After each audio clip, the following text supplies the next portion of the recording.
یہ کیسے ہوا کہ لیاقت علی خان کی وفات کے بعد ایک فالج زدہ شخص پاکستان کے سیاہ و سفید کا مالک بن گیا؟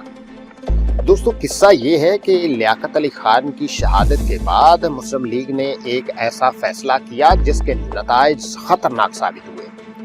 لیاقت علی خان کی جگہ ایک متحرک شخص کی ضرورت تھی جو پاکستان کا آئین بھی تشکیل دے اور ملکی معاملات بھی سنبھالے۔ اس لیے گورنر جنرل خواجہ ناظم الدین کو وزیر اعظم کا عہدہ دے دیا گیا۔ گورنر جنرل کے پاس برطانیہ کے دیے ہوئے کافی اختیارات تھے، لیکن رسمی طور پر وہ انہیں استعمال نہیں کرتا تھا۔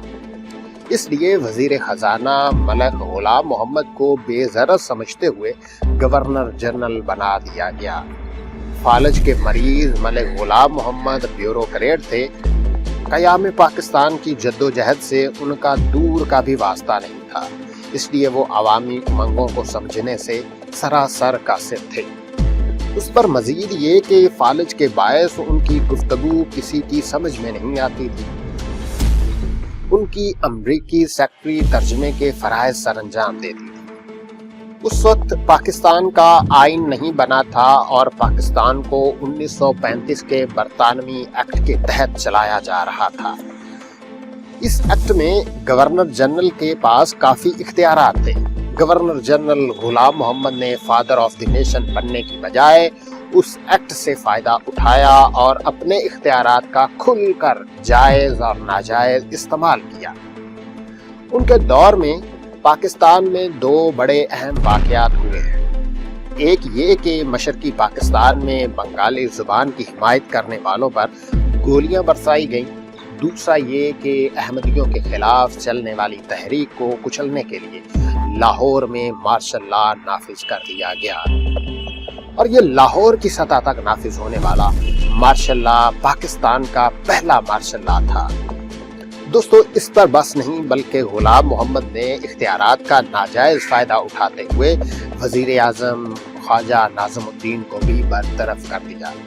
خواجہ ناظم الدین نے ملکہ برطانیہ سے اس فیصلے کو کالعدم قرار دینے کی اپیل کی، لیکن بدقسمتی دیکھیے کہ برطانیہ جو خود کو قدیم ترین جمہوریت کہتا ہے، اس نے یہ جمہوری درخواست ماننے سے انکار کر دیا۔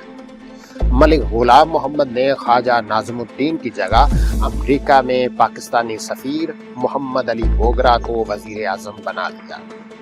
اگلے برس یعنی 1954 میں غلام محمد نے دستور ساز اسمبلی کو بھی برطرف کر دیا۔ حالانکہ اس وقت پاکستان کے پہلے آئین کا مسودہ تقریباً تیار ہو چکا تھا۔ کہا جاتا ہے کہ اسمبلی توڑنے کی ایک وجہ یہ تھی کہ نئے آئین میں گورنر جنرل کے اختیارات کافی کم کرنے کی تجاویز تھی۔ یہ بھی کہا جاتا ہے کہ اس فیصلے میں انہیں army chief general Ayub Khan کی بھرپور حمایت حاصل تھی۔ ستم بلائے ستم یہ کہ غلام محمد کے دور میں حاضر service army chief general Ayub Khan کو وزیر دفاع بھی مقرر کر دیا گیا، اور یوں اقتدار کے ایوانوں میں فوجی بوٹوں کی گونج سنائی دینے لگی۔ دوستو، تاریخ پاکستان کے اگلے حصے کو دیکھنے کے لیے ہمارے چینل کو لازمی سبسکرائب کریں اور بیل آئیکن پر ضرور کلک کریں۔